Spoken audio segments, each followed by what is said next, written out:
Hi, I'm Mike Messier, and welcome to Short Film Showcase, the show where we feature the very best short films, filmmakers, and actors from the New England region and across the world. On this show, we have two very special guests. But first, let's check out the acting reel of our first guest, Jan Waldman, right here on Short Film Showcase.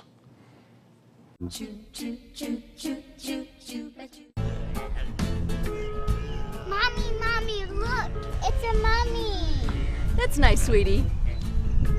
Mommy! Mommy's busy. Play with your dolly.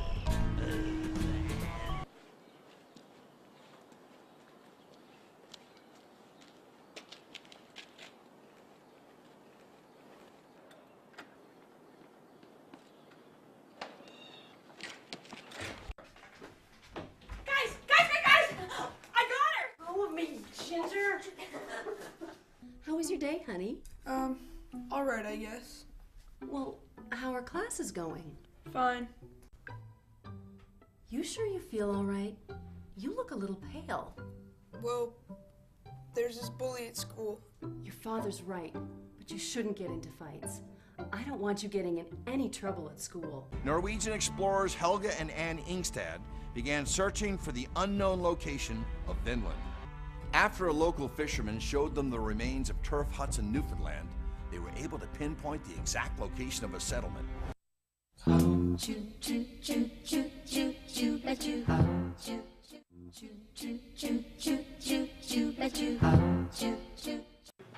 Wasn't she terrific? Right now in studio we have Jan Waldman. Pleasure. Now Jan, it's great to have you here. And you're an actress, obviously we just saw your reel. Yes. And tell us about your relocation. You were originally from Minnesota and you came to New England. Yes, 1984, so I've been here a long time. Okay. And so I'm not really a New Englander, but I'm not really a Minnesotan anymore, so. Yeah. So if the Vikings play the Patriots, you just step away from the TV. I don't get involved in that. Now tell us about your acting. How did you get started with acting? Well, it was funny. I sort of fell into it only a little over a year and a half ago. Adam Sandler was filming a movie in my town, and I started watching and noticing people in town were working on it. I thought, you know, I could do that. Signed my kids up for it. One of them was called, never answered her phone, Mr. Big Opportunity. Oh boy, yeah. So then I was eventually called to work on Clear History with Larry David. Oh wow. And I worked 2 days on that. I got to stand right next to Larry David, and I was hooked. That was it. I thought, I can do this. This is great. So I found out from the other actors what to do. I signed up with all the casting companies. I started researching what I should do, went into student films, got some commercials. It sort of snowballed. It went very quickly for me. So kind of to follow the arc of the story, basically you started with doing some, what they call background acting, or I've done a lot of that, extras work. And then as you got to meet people through those circles, then you started doing the student films where probably you had more featured roles, I would guess. Correct. Yeah, and that's a pattern that's good because you kind of see these big productions with literally millions of dollars behind them, and then you see the grassroots student films of these young up-and-coming filmmakers. And I enjoy them. I really enjoy the student films. The kids are great. They're bright. They're interesting, and can be a disaster half the time. Right. You may never see the footage, yeah. But I've always learned something, and I'm always glad to do it, and I tell all new actors to do student films. What schools have you worked with? Emerson, Yep. NYU, BU, Northeastern, and I think that's it. And that's a good range because all those schools are highly accredited, highly respected. Emerson has a great film department, for instance, and Boston University, BU. Yes. Yeah. Any of those student films stick out as something you'd like to mention? Oh, a few of them. One was nominated for a Student Academy Award. It was a graduate thesis film, BU. Joe Dwyer was the director. And it went to Hollywood, and they didn't win, but they were nominated, and that was an amazing film. And that was an interesting role because it didn't call for a female role. Okay. And they were looking for scientists, and I'm like, well, I can be a scientist. Sure. So I sent in my submission, and I thought, well, they picked me, and he called me in for an audition, and I got the part, and I ended up being in a film that was nominated for a Student Academy Award, so it was great. That's incredible. That's just great. It was a great crew, too. They were very, very accomplished and skilled, and it was a good experience. Let's go through that process a little bit for those who are out there, because we have a lot of people who watch our show, whether it's in New England or other parts of the country. They do want to know, how do they get involved? So how did you even know about the notification for that audition, for instance? Well, I signed up. BU College has a casting notice, and you can be on their list, and they'll send you the notices. Okay. And I think that's how I saw that one. But I get a lot of my casting notices through New England Film. Right. Which is common. Which is on both their .com and their Facebook page, and I always use that myself. Yes. So. And New England Actor as well. I'm part of that, so I get a lot of casting notices from that. And people in other regions can find Backstage West, or all types of. Some people use Craigslist. I haven't, but some people do. So. It's treacherous on there. Yeah, it used to be pretty good, but now it's a little too scary. Maybe. Yeah, it's a little scary. But this is great. So people, like yourself, find these notifications. You send in, I assume through email, your headshot resume and maybe the reel as well. And they look at it and they say, "Hey, this is great. Come in for an audition," and you nail the part.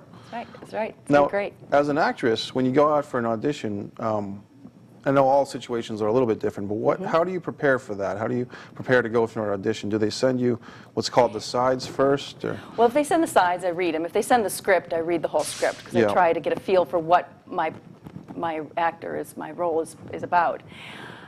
If it's just the sides, it's a little harder because it's usually on a couple of pages, and you don't always get a feel. So I try and ask questions when I arrive, and to see what they're looking for, if a mood or something that isn't quite clear in the script. Right. So I'll do that. And I don't memorize them always. I know them because I feel it's good to hold it in your hand. And every class I've taken, they always say, well, I don't know if you need to memorize them, because that's why we give you the sides. Right. So it's one of those schools of thought. Sometimes they like you to come in perfectly memorized, and sometimes they don't care, as long as you know the material. And from the filmmaker's perspective, a few friends of mine who just started making their own first films, I said, Mike, the actors want to know where the sides are. What's the sides? And I've explained, it's a simple question, but it's an easy one to answer. Sides are about a page, maybe 2 pages at the most, of dialogue from the script. And then the actor has that to audition with, rather than going in there and trying to memorize a whole script, which would be an arduous task for everybody. Very. Yeah.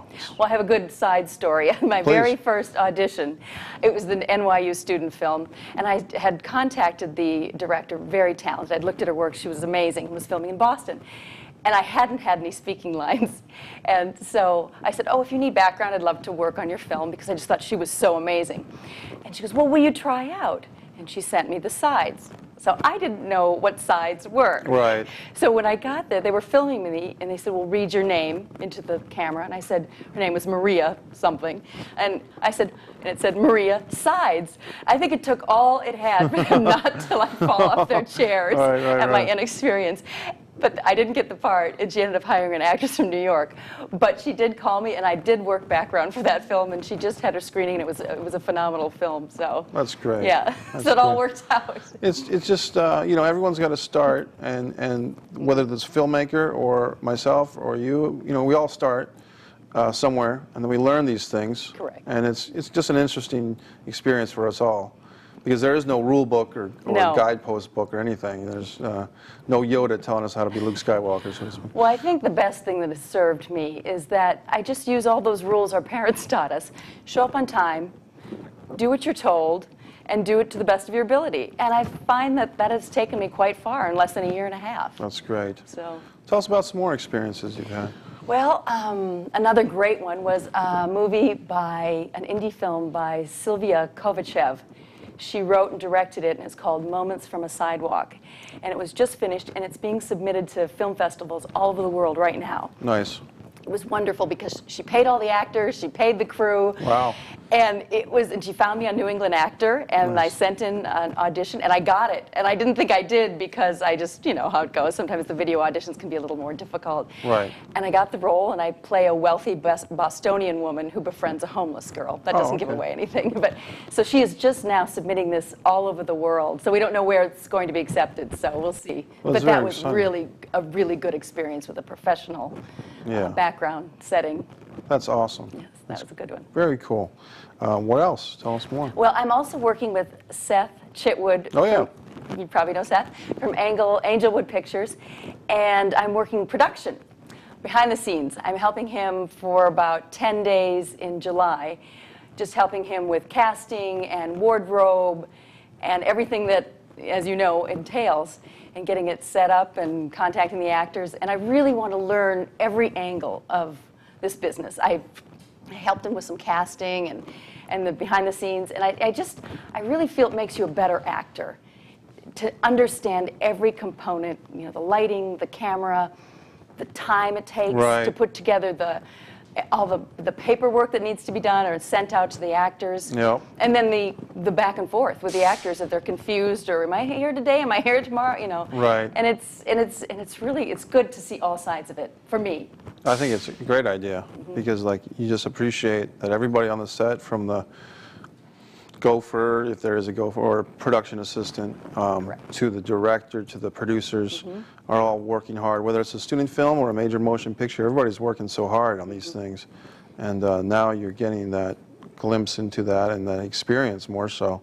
That's fantastic. That's great. And what I loved, when I started, I did work background, and I use it as a class. Right. I sit there and I just watch for 12 hours or whatever I'm doing, and I watch the director, the Hollywood director, and I watch everyone on set, the actors. I learn so much. So to me, you know, background work is very difficult and, and long, and you know, it's a long day. But what I've learned is so worth it, and I'm glad I did the background work I did and started with that. Are you segueing out of that, you mean, or well, you know, I don't do as much. Yeah. It just, you know, if they call me and I can do it, I'll do it. But I would, you know, maybe be a little pickier about what I do. I worked on Blood Brothers, which is a German film. Oh, wow. And there were only 8 background, but I wanted to do that film, so that's why I did it. Right. And I took German in high school, so they only speak German on the set. So it was great because I understood a fair amount of what they were saying. So I was learning something even on that set. So I'll take jobs just to meet the director, too. Right. Like I worked on Tommy DiNucci's. Oh, yes. For 2 days on Almost Mercy. Yes. Because I wanted to just be on set with them. See what's going on. And it was great. I had 2 great days, so it was really worth it. So for me, I don't say, oh, I don't do that or I don't do this.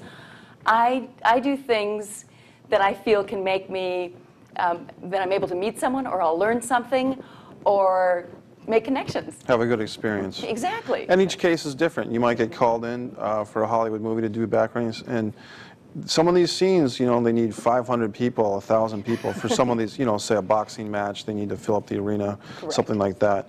Or you might get something what's called featured background, or there's going to be less people, or it's going to be a major motion picture with a certain person. You want to just see what they do, you know. So everything is different. And I like your attitude. It's great. Yeah, I don't eliminate anything. Yeah. I still keep it all open, because if it's a good opportunity, I'm not going to pass it up. That's I don't good. care if I'm not speaking or not. If I can learn something. The other thing I do is I take a lot of classes. Yeah, that's great. And that was something someone had told me to do. And I have taken from Kevin Lassett from Sandwich, Massachusetts, Tom Todoroff, he comes from New York, Steve Blackwood, who was recently back from LA, and New England Actors Workshop, Eric Derrickson, who I love, great, yeah. and Rich Bailey, so they're wonderful. And I took the Meisner 1 class. I haven't taken the Meisner 2. I got too busy with things. So I really believe people need to constantly, if they can, take classes. Yes. And there are so many opportunities to observe a class for free. And I know a lot of actors are cash-strapped. And I always tell the young ones, go to these classes. You can go for free the first time. You're going to learn something. Yes, of course. So it's never a waste of your time, even if you can't sign up for the full session. Well, Jan, as an acting coach myself, I appreciate this, Oh, you know, just you're on behalf of all the, because it's important, and people don't realize, you know, like, hey, you're not going to just wake up one morning and say, I'm an actor, or I want to be an actor, and just walk into Hollywood and New York City and you know, click, click, click, here comes the cameras. You have to put the work in. Yes, you do. So that's great that you're doing that. Yeah. And tell us about, for instance, the Rich Bailey, because he's been on here, and Erica Derrickson. What have they taught you? Oh, the Meisner class. I took Meisner from Rich Bailey, and it was very difficult if you've ever taken it. It makes you go to a place that most of us aren't comfortable, and I think as the older we get, speaking for myself, that you know, you're taught to not say certain things or act a certain way, but they want you to reach in and just get over that. Right. And one of the things we had to do was insult a fellow actor. Wow. And that's really hard for me. Well, for 2 reasons. 1, I don't like to do it. Sure. And 2, I have this problem with being brutally honest. Oh, wow. So it was really easy for me to do on one level, but very hard for me to do on another level. Wow. So that was uncomfortable. I found that to be the most difficult part of the Meisner class, was the insulting. You do it to get the reaction out of the other actor, so it's an honest and quick reaction. Now, do you insult them personally, like their personal appearance or what they're wearing? Anything goes. It Wow. can be anything. Wow. Anything. Wow, wow. I mean, it's as bad as you can imagine. And it did get that way with some. And most of the time, you know, you would laugh because you were in there, Right. which was still a reaction, so it was okay. Right, right. And then Erica, I took a social media class from, because I'm a Yes. little behind on the Twitter and the Instagram and, Yeah. and Facebook. It's a little, you know, once you reach a certain age range, it's not something you want to spend a lot of time on. I found I spent a lot of time on it. I do get most of my castings from Facebook, Yeah. so I really do have to look at it.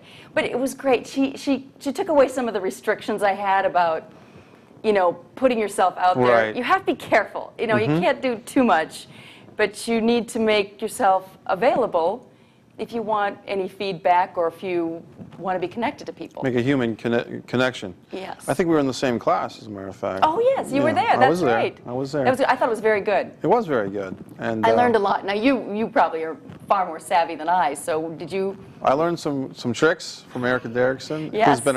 She's been on our show twice. And, Oh, good. Some of her techniques were that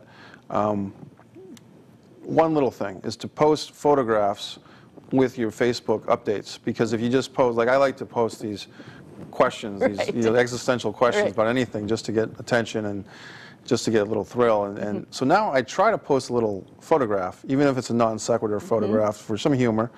And for whatever reason, these Facebook posts, people seem to appreciate them or like them or pretend they like them, you know, or something. And it gets your Exactly. name out there. It does. Yeah. It does. Yeah. And she did give good advice. Or going back and liking something, then it brings it back up to Right. focus. So, you know, she had nice tricks that really helped. I like that. Tell us about some of your other classes that you've been experiencing. Tom Todoroff is from New York, and he teaches, or has in the past, Gwyneth Paltrow, Liam Neeson, you know, just amazing actors. And there's a whole list. I can't even remember them all. Sure. And he's one of the most amazing people to watch. He's tough. I mean, you need to be ready before you go in front of him. And I've only observed him, but some people have. Very brave people have gone Right. in front of him.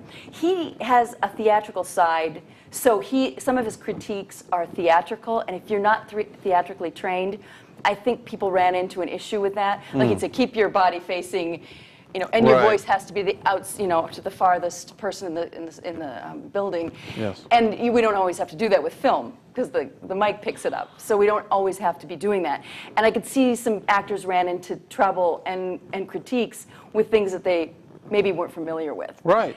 And so it made me realize if I go up there, I need to know my stage and which direction I'm facing at all times, and know my placement. You play to the room, and what Michael Caine, in his acting in film video series, which you can find on YouTube, and the print version, Michael Caine says that acting for theater is acting with a scalpel, and acting for film is working with a laser. That's good. Either way is tough. Either way, you're a surgeon one way or the other. Exactly, Yeah. exactly. But Tom Todoroff is very strong, and he if you want to be an actor, we're talking L.A. and New York, I mean, he's going to tell you what you need. Yeah. And that can be hard It can to be. hear, but if it makes you better, that's okay. And the headshot, I mean, we can go on and on. But even like something simple as the headshots, and in this area, unfortunately, some actors don't even know the headshot resume deal. You have to have 8x10, is your headshot, not 8.5 by 11, and not 11 by 14. Some people come in with these huge, headshots, but it's like, what is this? A pizza, you want a nice 8x10, and on the flip, you want your 4 staples in the corner with your resume trimmed and not with paper clips. You don't want 4 paper clips in the corner, for easy separation. You want the staples. Right. It can be overwhelming at times, It can. all this information. It is. And I always try and help. I think of myself as a newbie, but I always try and find someone on set or somewhere that I can give a helping hand to, because that's how I got here. Right. Because people were really nice to me. They gave me the information. They told me what to do. I didn't know what to do. If I didn't know what sides were, I barely knew action and cut when I started. That was it. Right. I didn't know what back to one meant. It makes sense if you think about it, but I didn't know Sure. what it meant. And so I always try and find people, and I'm always sharing casting notices with others, and and recommending people, and Yeah. I love to do that. Well, this region lends itself to that, New England, because there's less of although there's a lot of people involved comparatively to New York or Los Angeles or even Chicago, there's less people involved. But Yes. I've heard, and I haven't experienced this myself, but in LA it's cutthroat. You could casually mention that you're going to an audition to a friend, and they'll Google it and they'll find out, and then you show up to that audition and they're there before you. And I have heard that. And I decided, we all choose how we're going to move forward. And Right. I decided that if somebody wants it that bad, I'm not going to cut anyone off at the knees. Okay. And I feel like I speak for myself. Directors know what they want. I may look like their mother-in-law, and they don't like their mother-in-law, and I'm not going to get the part. Right. So, you know what? They know what they want, and I'm going to risk that. If 500 more people show up because I shared a casting notice, then, That's really nice of you. I mean, that's a good attitude, and that's almost like a Zen philosophy, or Yes. putting out the positive energy, and as it is for you, coming back to you in full stride. We're coming towards the end of our interview, but anything you want to say as far as how people can reach you or check out more of your work or what's coming up? Well, they can find me on my Facebook page. I have a Facebook page, and it lists my reel and my website, so you can get it from there. Okay. And my phone number, and that's probably the best way to reach me. Yeah. Jan Waldman. Jan Waldman. Yeah, I got confused because Walden Pond. I know. Walden Pond. Right. E-N, M-A-N. That's okay. But I really have enjoyed this conversation about all aspects of acting. It's been terrific. Oh, thank you so much. Me Thank too. you, Jan. Thank you. Right now on Short Film Showcase, we're going to take a look at God's Country. It's a short film that I wrote and directed myself. It stars Irina Pelograd as a therapist and her patient, played by Mark Carter. Let's check out God's Country right here on Short Film Showcase.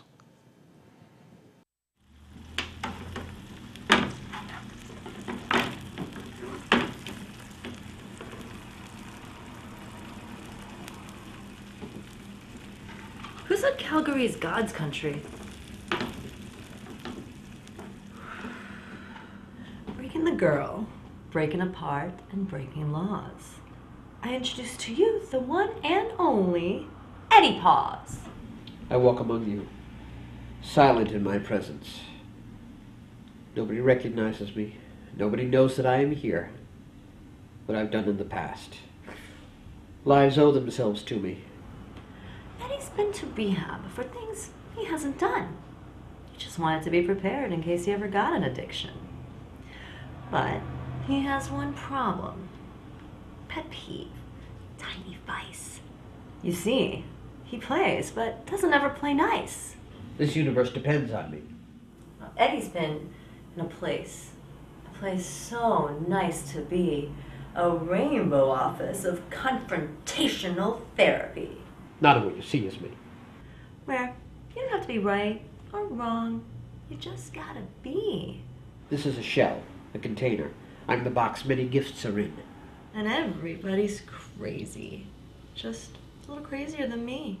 My body does not possess my soul. And I'm the one having fun. Getting paid for therapy. The soul of Eddie Paws, he died a long time ago. He was not strong enough for this world. Now I'm a carrier. I walk as Eddie Paws, but I've allowed my body to be opened up to wandering spirits. So now join us as Eddie sits down on the couch and hear the atmosphere projecting from his mouth. What are wandering spirits? Whoever needs to be here. At any given point, it could be anybody. Don't ask me the names. The names don't come. Just the thoughts and images of places I've never been. Not as Eddie Paws. I don't know where they come from. Names aren't important. What is important? What isn't important? The whole ship is about to sink. Take with you what you can. The whole ship is about to sink. What can you carry under two hands? The whole ship is about to sink. Women and children first. And they ask why fathers disappear. Women and children first. So, who are you, Eddie Paws? I'm a conch shell. Most people walk over me. Kids throw me on the rocks, make me shatter to a million pieces. Some romantics throw me back in the sea, thinking they're doing me a favor. Old men put me on the fireplace, take me home like a year-round Christmas tree. What should they do? Pick me up? Listen? I don't care. But if they pick me up, they can hear the whole ocean. You know the whole ocean? Tell me about the whole ocean. Where do you want to start? Tell me about God. What do you want to know? What's he like? How do you know it's a him? He isn't. He is. He doesn't care about us. Tick, tick, tick goes the time bomb. The time bomb goes tick. Oh, what time bomb? Ever see destruction? Ever see death? Yeah, sure, on television. I have HBO. They do specials on mass murderers, serial killers, police brutality. It's fascinating. Ever see a child being born? Once. What did you think? Too much blood. So you don't have any children? We're not here to talk about my life. Why not? I'm only talking about myself. That makes you a good listener. By default. Maybe you don't have anything to say. Maybe. I got a letter from a sender. And it told me what to do. It said to send the letter to 9 friends. And that included you. I mean, it's time for you to grow up. Stop sleepwalking through the nightmare of life. I'm offering you a chance to be aware, to be involved. In what? Late tectonics of the gods. So I returned it to the sender. And I knew that it was you. Underneath the Earth's surface there are plates. When these plates break, we get earthquakes. When they break really deep, continents divide. People die. It happens all the time. It's the gods are old. What gods? God, little God, the God that deals with us earthbound wizards. Small God, God that deals with you and people like you. Fatalata, the God of fate. She sounds tough. She's a bitch. Now, like I said, these gods are old. Earthbound wizards, gypsies, and Renaissance men are working their way up the ladder, becoming higher up in the infrastructure. What infrastructure? When you think something, it's already been thought. Ideas are passed down through the universal thought process from God to mere mortals, babies, crickets even. Everybody knows something, but some people don't know they know anything. What do you know? I know it all. At least more than you know. I'm an earthbound wizard. What am I?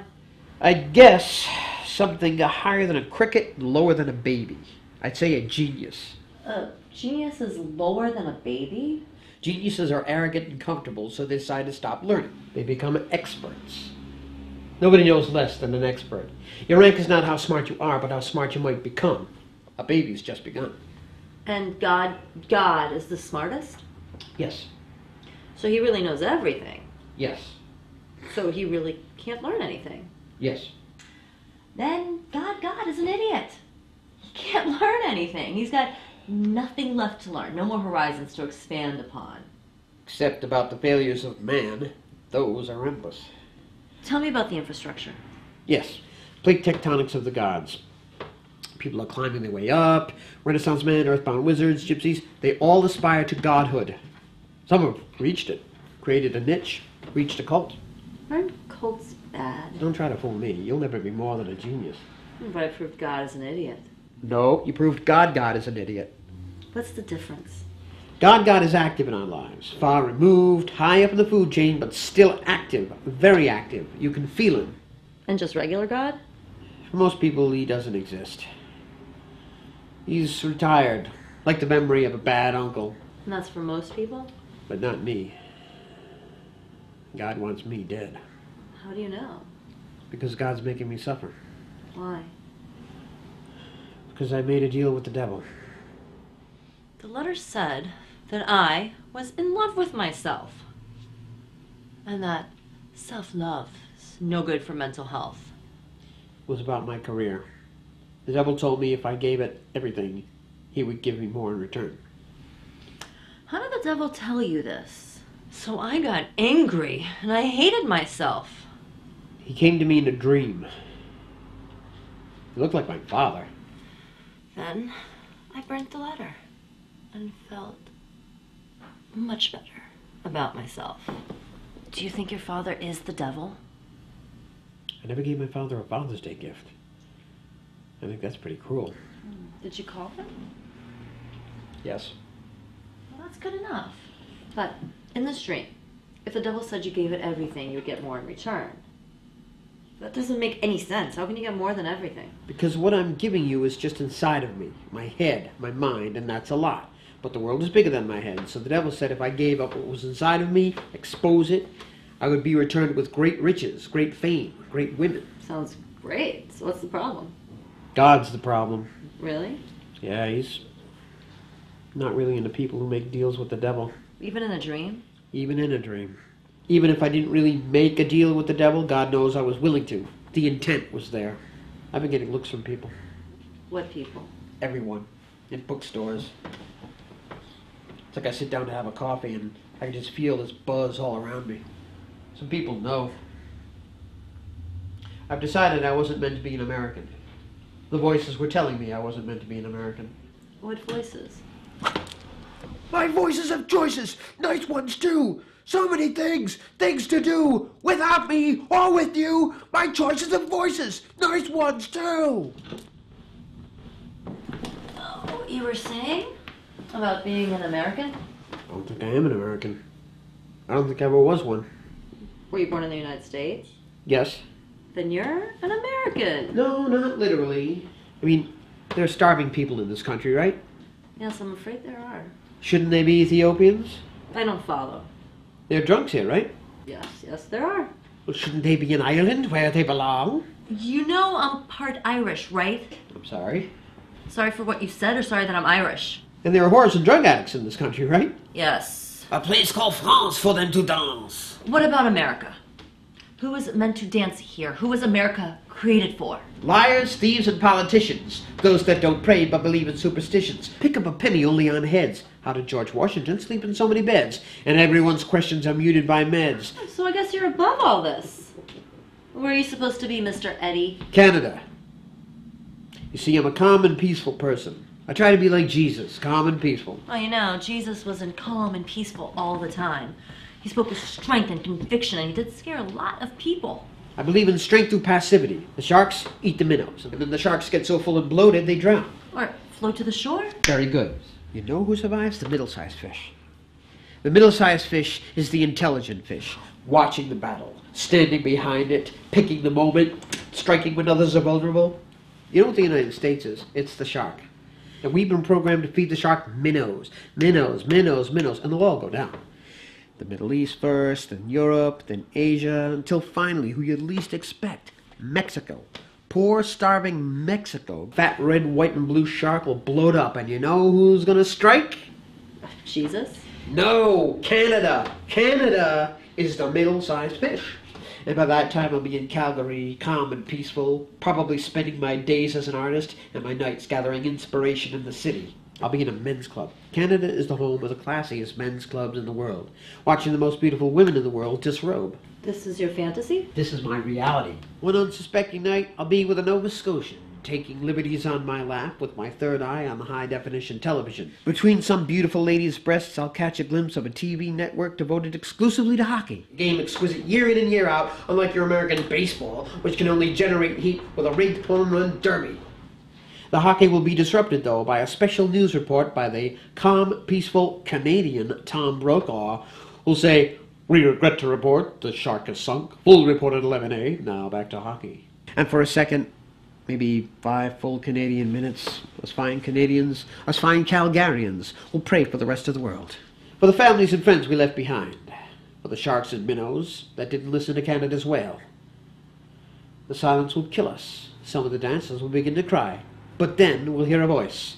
"It's time to leave you all behind. If I'm not back again this time tomorrow, carry on, carry on." Freddie Mercury will be resurrected? No. Maybe. But I was hoping for the jukebox. A machine proven to have a heart. And Freddie's voice will bring us to our new American reality. A reality without America. We'll realize that we are the chosen ones. We are the ones eating apples and killing snakes in the new Garden of Eden. And, because it's not our job, we can't even bury the dead, but merely try to ignore their stench. But what about your deal with the devil? I will be pardoned because I was smart enough to move to God's country. Your envelope of ashes reads, "Go to hell." Who said Calgary is God's country? Brett the Hitman Hart. Now this story, so gory, so full of glory, I must tell.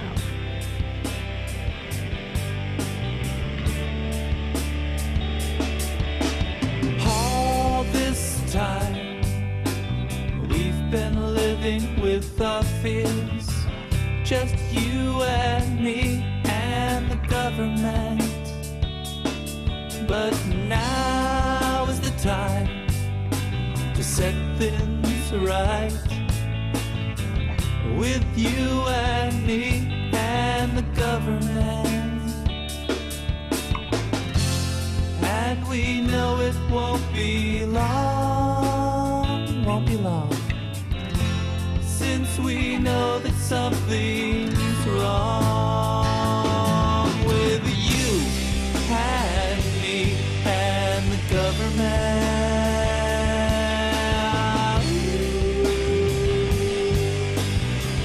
Who is this government anyway? And what are we all doing here? Thinking, hoping, there's this candidate, that candidate, the other one over there. But I'm here to tell you, the government's got a tough job to do. And if we all just think about it, step back for a moment, we can all work this thing out together. We can all be free.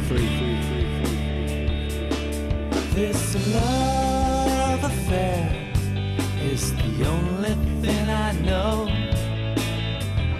The three of us must get along,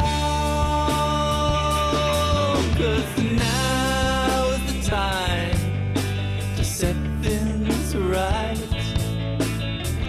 with you and me and the government. Protest people separate us. Those union workers, they all hate us. They hate you and me and the government. They hate you and me and the government. They hate you and me and the government. They hate you and me and the government.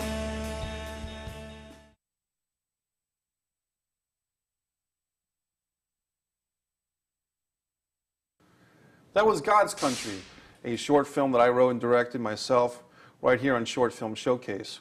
At this time, I'm very happy to introduce a good friend of mine and our next guest, Rick Dumont. Good to see you, Mike. How are you, Rick? Very good. Yourself? I'm great. Excellent. And you came in from quite a distance. We appreciate it. Where'd you come from? New Hampshire seacoast. Nice. Out by Dover. Yep. For anybody out there who knows Dover, the New Hampshire seacoast area. We have a little town called Madbury right next door. So. Nice. Yeah. And how's that in the summertime? Oh, it's beautiful. Yeah. Absolutely beautiful. It's out of the way enough so you don't deal with the beach traffickers and all that good stuff, but it's close enough that it's, a 10-minute ride to the beach. So. Nice. And Rick, we were just saying off camera, but you're a filmmaker with Sweaty Turtle Entertainment, and you do a TV show called, is it Indie Rising? Indie Rising, yes. Yep. Tell us about your show. Yeah, it's a new program. We're going to be airing it on local access channels as well as on the web. It basically, similar to what you do here, but it's more of a news program combined with a little bit of talk and a little bit of action that spotlights not just filmmakers, but actors and musicians and artists and comedians and authors and all of the artists of New England who are really elevating what they've done, what their craft is, and really making some things happen. That's great. Yeah. So you'll have that up on like YouTube or something? It'll be on YouTube. It'll be on, it airs, we're shooting it at PPM TV out of Portsmouth. Okay. And then it'll be airing on their website and on their stations and other local access stations as we pick them up and go from there. Yeah. We were saying before that New England area is thought to be this little cluster of something, but it's really pretty stretched out. It is stretched out, and there's a lot of unbelievably talented people, yes, either that have come from here or are here, one or the other. And you're kind of a road warrior because you got to get to Boston or to get to Connecticut or parts of Massachusetts, even Rhode Island. You're in your vehicle just constantly. Yeah. Yeah. It seems like every couple of weeks I'm changing the oil in the thing because I'm putting the 3,000, 4,000 miles on it. Wow. Wow. Good for you. Very dedicated. Yeah. So tell us about some of your current projects and how they fit into your life and career. How they fit into my life. Well, they are my life. They are really. Well, the TV show, I mean, specifically is something that I think is near and dear to me because as a journalist or as a former journalist, entertainment-wise, I noticed how many talented people there were out there, and wanted to give a forum for those people, kind of like what you're doing for myself and others, and really get the news out there that the talented folks in New England are not just Adam Sandler, Aerosmith, Right. the Cars, etc. You know, you pick a name, Sure. but there's other people that are in that level and they're rising. Yes. You know, so hence the name Indie Indie Rising. Rising, So I like it. there's that, and then there's the feature films that I've shot. Block that out for a second. Yeah. Film showcase. But yeah, I have 3 feature films. 2 are done. One is in post, and it's getting closer to being ready for release. And we actually just signed a deal with R Squared Films through Tobacco Films up in Maine to Yeah. have all 3 distributed, Hulu and the Netflixes and Googles and Amazons and all of those online servers. So that's got to feel great. It definitely feels great. And one of the things I was told, and I don't like to toot my own horn all the time. Ah, two away. We're here. But one of the things that Kevin DeBacco told me was that I'm the first filmmaker from New England to have a 3-picture deal Nice. with this company. So That's got to feel great. it does feel good. Yeah, Kevin's a real good guy. He looks out for people. Yeah, absolutely. Nice. Absolutely. And he's up in Maine. Right. And so, not to get into the specifics too much, but this little community of New England, or a big community, so to speak, you can make connections from other states. Oh, definitely. And even someone say in California, they might be working with someone in Texas. And the internet age that we're still right in the middle of connects people much more. Oh yeah, especially where there's people that are from here that have moved out there, Right. And they're making their way, you know. And we're profiling a couple of them on the show, as well as some New York people that were from here and now they're out there. So there's definitely that, you know, the tentacles. Right. The tentacles run long from New England. Yes. Put it that way. You talk about your 3-picture deal. Are these films? I'm just asking. Are you the writer, director, producer, just director? In 2 of them, in 3 of them, I'm the writer and producer. In 2 of them, I was one of the lead actors. In 2 of them, I directed. Nice. Nice. So the 3rd film, Fraternitas, I didn't direct. I played the lead character in it, but I produced it and wrote it. So. And what's that one about? It is kind of the story of a former entertainment journalist. Right. Who's that? He comes out of a stint in rehab and goes back to his alma mater to become a professor, and kind of falls back in with his old fraternity, and it shows the turmoil of family and drug addiction and the draw of that kind of life, that alternative lifestyle. So this is a pretty heavy drama, I would say. Yes. Okay. Yes. So you're not afraid to go into the depths of the human soul, it seems No, like. not at all. That's often where I like to go. Nice. Where I'm drawn to go. Right. You know, it's not necessarily like, but it's. I think because of my background as a not just an entertainment journalist, but prior to that, I was a police dispatcher for many years, and then when I was a journalist, I was also a crime and entertainment reporter. Wow. So I had all of that kind of building in my system, and when I've sat down to write, pretty much everything turns towards that inner darkness. You've inner seen some turmoil. stuff go down. Yeah. Yeah. And a funny story, my next feature film that's in pre-production right now is a sci-fi, but a friend of mine and I had conceived it 20 years ago when we were in college, and I sat down to actually write it about 3 or 4 years ago. And it went from a comedy to this dark sci-fi Right. just as it evolved out of my head. It was really, really interesting to see that change in the storyline. The movie or the script will be what it wants to be. Exactly. Yeah. And sometimes as the writer or director, you have to get out of the way. The muse dictates, and you know, there's oftentimes when I'm writing, and you as well probably, I mean, it's very hard to keep up Right. as it's flowing. You know, you're typing or you're handwriting, and it's like, it's coming so fast that it's very difficult to maintain, get everything down on paper. Yeah. Only if we had twice as many hours in the day, we could actually sleep. Yeah, exactly. What's sleep? I know nothing of sleep. Rick, man, this is great. So when and you mentioned that you're acting in some of these pieces too. Are you playing the former journalist who goes back to the school? Yes. Okay. Yeah. So when you're preparing to play the character, how do you switch, you know, whatever you're doing prior to that on the project, writer, director, producer, but when you go into actor mode, how do you focus? What's your approach to taking on the character analysis? Well, sometimes, I mean, especially in Fraternitas, it was difficult in some respects I mean, it was nice, it was easy in some respects because I wasn't directing, so I didn't have to pay that close attention to all the particulars.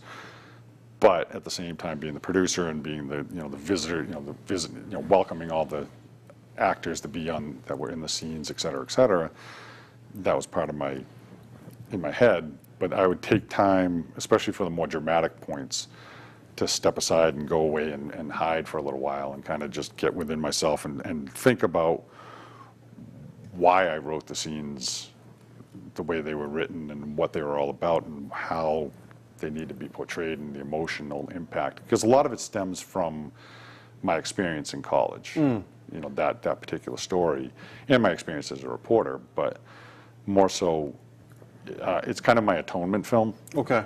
if you will, based on what happened within my fraternity Right. when I was there, and the debauchery and the decadence and the misogyny and things like that went on. I never felt fully comfortable dealing with that when I was a student. Right. But now I have a chance to kind of go, sorry. That's very deep. And That's very hopefully- deep. Yeah. Yeah, I mean, it's a very personal story, so yeah. Yeah. It's Fraternitas is what it's called. Fraternitas. And you took the word fraternity and you kind of, how did you? Added a little Greek ending to it, Nice. I guess. Changed it a little bit. Are there guys that you went to college with that you would feel like, man, I got to show these guys this film, see what they think, or? Oh, definitely. Yeah. in a sense, I mean, Mike O'Malley was one of my frat brothers at the time. I actually got to haze him. Wow. We didn't haze. But no, he was actually one of my early inspirations, even though it didn't manifest until many years later. But to watch him do what he was doing as an actor in college at UNH, I was like, God, I wish I could do that. Yeah. It really, something inside of me deep that was buried because I didn't have any confidence at the time, but I used to really like watching what he was doing and admired him for that. Let's talk of about, course still now, but yeah, let's talk about that right now. Let's talk about, you're watching this person that you knew in real life, and they're acting, they're doing big things, and you're kind of like, what's going on through your mind? A little bit more of that. Like, was it just that hunger just got tapped into you? For me, it really exploded, let's put it, the dam to my self-confidence started to break in 2001 when I was a reporter, and I stumbled across this band called the Dresden Dolls. Yes. And Bryan Viglione and I became very good friends, as well as Amanda and I too, but because Bryan was from New Hampshire and grew up in the town where my newspaper was based, I was like, I get to chronicle this guy's entire career. Right. And for 13 years, I've done that. Wow. Everything this guy's done, I've written about, as a freelancer or as a full-time reporter. But I also looked at him like, if he could do that, be so theatrical and so, he just didn't care about what he was doing on stage and was really just expressing himself. I was like, I've always wanted to do that. I can probably do that. Right. If I just burst out. Yes. And I got the opportunity in 2003 to act on stage. Nice. And from there it was just. What was the show? 12 Angry Men. Oh yeah, that's great. Yes. Juror number. I was juror number 11. I was the immigrant juror, and I talked. They slicked my hair all back, and I talked kind of like this. And the most amazing thing out of that performance was, after the first show, people came up to me and said, "Oh my God, you did such a great Andy Kaufman. That was such a phenomenal Andy Kaufman. You could do such a great one-man show." And I'm going, me and Andy Kaufman in the same sentence? Are you kidding me? Wow. I'm just like, thank you. Yeah. What do you say? Right. As a first-time actor, especially. And it actually inspired me to write one act about Andy Kaufman. Nice. So it hasn't gone up anywhere yet, but. Well, that's very interesting. But I did a little thing where Andy Kaufman and Chris Farley met at Heaven's Gate. Wow. So that's great. What theoretically would have happened when Andy Kaufman's manning the pearly gates? So that's pretty funny. Yeah. I mean, the premise is funny, but they could really get deep because Andy Kaufman was a genius, and Chris Farley was a comedic genius. You know, as far as just throwing his body around and having fun and absolutely and doing anything to make people laugh. Yep. That guy and Kaufman probably did anything to make people think. So just he definitely made people think. Yeah. And react. Right. Whether they were either viscerally or through thought, yeah. And he was involved in the pro wrestling business, so you can't hold that against him. Well, that's kind of how it ends. The play Yeah. actually ends, not to give it away, but there's another female wrestler that wants to take him on. Wow. And not to well, you could digress.